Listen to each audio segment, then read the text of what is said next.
Hello, aviators! Welcome to this episode of Dwayne's Aviation.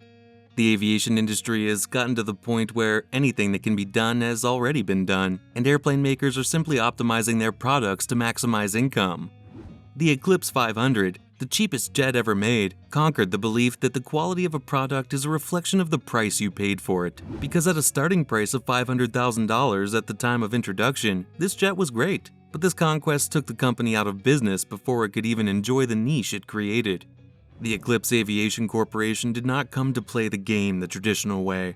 They came to disrupt the flow and dominate, but they failed. But how great was their product? The Eclipse 500, also known as the EA 500, was the most unique light jets in the world. It was, and still is, one of a kind, so unique that it was relieved of one of the most crucial features imposed on jets: to be able to stop on the remaining runway if an engine fails before decision speed, or continue the takeoff and still meet the minimum climb gradients on the remaining engine. The takeoff weight was kept below 6,000 pounds, just like piston twins, and was let through because planes in that weight class don't have to meet the takeoff requirement. The EA 500 was inspired by the 1997 Williams V-Jet II by adapting and redesigning the fuselage into an all-metal structure with a T-shaped tail and straight wings, refining and modernizing its appearance to make it more marketable. The base color was white, and the sides of the body and tail had some lines of different colors. The interior is a combination class and minimalism. It's quite sober, luxurious, but simple. Despite it is not a large aircraft, its interior cabin is modern and pleasant, allowing it to incorporate up to 6 seats distributed in 3 rows of 2 seats placed side by side. This arrangement allows having either a pilot and co-pilot with 4 passengers, or only the pilot with 5 passengers. Synthetic materials were used for the carpets and the roof of the aircraft, and ultralight leather was used for the ergonomic seats, headrests, and armrests, and the color chosen for the interior was beige. The interior space features fairly trim dimensions of space, being 4 feet 2 inches tall, 5 feet 2 inches long, and 4 feet 8 inches wide. One of the features that provoked the most negative criticism when the Eclipse 500 was introduced to the market was the absence of a lavatory, since, at that time, it was the only general aviation aircraft in the market that didn't have one. Although today it is standard practice for small aircraft not to have this option in their configuration, at that time it was scandalous. The company justified this decision by commenting that it was one of the compromises that people had to be willing to make if they wanted to fly in a small aircraft. Another argument was that the Eclipse 500 had been designed so that most of its flights would last between 40 and 80 minutes, which translates to between 300 and 500 nautical miles, time in which most people should be able to avoid having to go to the bathroom. The power plant came from the full FADEC-controlled Pratt & Whitney Canada PW610F-A engine, an engine specifically designed for the jet but also used in the Citation Mustang and the Embraer Phenom 100. While designing this engine, Pratt & Whitney placed emphasis on reducing pilots' workload. The PW610F-A has an automatic power reserve that is activated in case one of the 2 engines presents a problem, thus allowing the user to increase the power of the functional engine. The 2 Pratt & Whitney Canada PW610F-A turbofan engines that the EA 500 incorporates are located at the rear of the aircraft and are capable of generating up to 950 pounds of thrust. Thanks to this, the aircraft can reach up to 41,000 feet of altitude in its flights and up to 370 knots with an average consumption of 68 gallons per hour. With these powerful engines, its short-field performance is impressive, and its takeoff distance is 2,345 feet with the minimum landing distance of 2,250 feet. Regarding the maximum range of the aircraft, there were significant discrepancies between the figures provided by Eclipse Aviation and the actual data presented by some users who owned this aircraft. The company claimed that the Eclipse 500 achieved a maximum range of 1,125 nautical miles. However, in practice, this did not turn out to be the case, with variations ranging from 570 nautical miles to 964 nautical miles, major differences from the official numbers. At least this aircraft can do 330 knots using only 100 gallons per hour. Step into the cockpit, you will find the Avionics suite, specifically Avio NG, a highly integrated avionics system that interfaces with nearly all aircraft functions. The Avio NG features an integrated flight management system, Class 3 electronic graphics, and XM satellite weather. Dual WAAS/SBAS Beta 3 GPS receivers are used for precise navigation. Flight management data is presented on a 15-inch high-resolution multifunction LCD display in detailed text and graphically on the moving map. The user interface is intuitive, providing the pilot with simplified data entry via bezel-integrated buttons and encoders, as well as the externally attached keypad. Because the Eclipse 500 was only marketed between 2006 and 2008 due to the numerous economic problems and the bankruptcy of the Eclipse Aviation company, its variant, the Eclipse 550, another light jet, was initially built by Eclipse Aerospace and then by Aviation, companies that took over the rights and patents of the defunct Eclipse Aviation. The Eclipse 550 employed the same engines as its predecessor and was broadly similar. It was produced and marketed between 2014 and 2017, managing to sell 33 units in 4 years. Definitely not outstanding numbers. At the time of its introduction, the Eclipse 500 was a very popular and desired aircraft among consumers. Its original base price was $500,000. However, since its marketing window was so short, used units in good condition can be found today at affordable prices.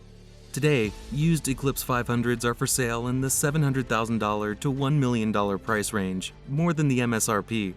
In its 3 years on the market, the EA 500 managed to sell 260 units in total, an impressive number considering its short time on sale, selling 1 unit in 2006, 98 in 2007, and 161 in its final year.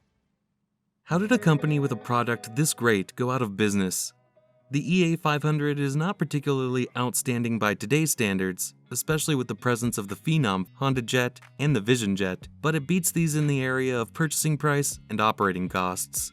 From the onset, Eclipse wasn't destined for success. It wasn't founded by your average aviation enthusiasts who loved the industry and wanted to contribute to it, but it was founded by Silicon Valley gurus who thought they could perform magic in the aviation industry like they did in tech and electronics.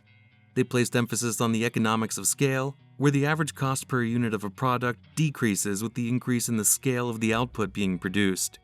They made the EA 500 dirt cheap at a $500,000 base price, or $800,000 with mostly every option, and wanted to make up for it by building and selling the airplane in unprecedented volumes of thousands per year. The problem with this logic is that airplanes are hand-built, so production costs do not go down by increasing production. Because to produce more, you need much more of everything. Workers, factories, basically everything. So even if an unrealistic rate of 4,000 units were sold each year, it would not deliver economics of scale, and Eclipse Aviation learned this the hard way. It was costing the company twice as much to produce aircraft as they were selling them for. The Eclipse 500 presented a significant number of administrative failures with Eclipse Aviation, which stopped production of the aircraft in November 2008 due to lack of funds and was forced to file for bankruptcy protection under the U.S. bankruptcy law. The company did not manage to recover and went into liquidation in February 2009, and after that, Eclipse Aerospace emerged, acquiring the assets of the former company and announcing the creation of a new version of the aircraft called the Eclipse 550, which was not as well received as expected. The other major drawbacks for the future of the Eclipse 500 was the numerous problems it presented in terms of features, specifications, and software, in particular with the configuration of its avionics system. The first EA 500 had the Aviation system installed, a system that had to be redesigned for the aircraft manufactured at the end of 2007, which incorporated the new Aviation NG system, resulting in the coexistence of Eclipse 500s with different systems, some with better optimization and performance than others. Of the certifications granted by the aviation authorities, the aircraft had to undergo a redesign of the tanks located at the end of the wings, which were made of composite materials and did not guarantee safety in case they were struck by lightning. As a result, the aircraft did not pass the full certification, and the company had to manufacture new aluminum tanks and incorporate them into their planes.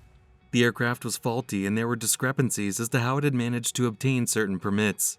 Between December 2006 and March 2007, Eclipse announced several changes to the initial EA 500 specifications, including new landing gear fairings, wheels, and tail covers, control surface hinge covers, extended rudder and elevator to eliminate gurney fins, improved aerodynamics of the engine nacelle lower panel, extended wingtip fuel tanks, changes to the engine FADEC software to increase cruise thrust above 25,000 feet altitude, total weight increase of 79 pounds with no change in total fuel payload or maximum payload.